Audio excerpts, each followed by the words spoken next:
Hello guys, welcome to a new video from the channel. This time we check how to save my laptop from hackers. So let's start. So how you can protect your against hackers or snoopers. So using a VPN encrypts your internet traffic, prevents hackers on public on Wi-Fi from seeing your passwords, messages, or other sensitive data.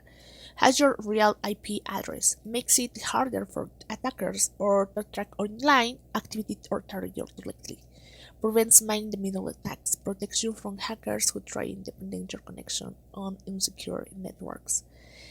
Reduces tracking, limits how easily third parties, including malicious ones, can monitor your browsing habits.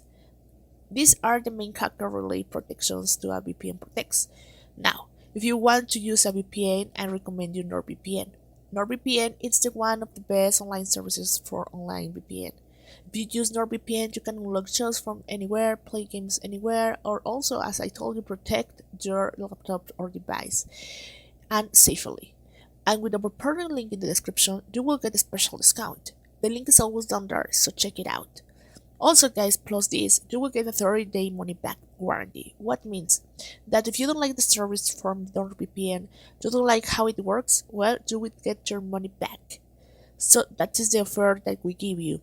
In the principal page, you can check all the features that offer you NordVPN. Now, if you register with our link in the description, then just have to log in here. And when you log in here, they'll ask you for email address as well as your password, and then just click on login. You will find here the principal page here, and then let's go to the left side. Let's go to the NordVPN. Just scroll down and let's go to the manual setup. Here in manual setup, you can select the country that you prefer. There are many countries that you can use. For example, I want to use Portugal, and you will find the best VPN from Portugal. Just get set up configuration and you'll start using the VPN without any problem, guys. So guys, that is how it works. I hope this works for you. Thank you for watching this video. Remember to subscribe and don't forget to give us a thumb up to this video.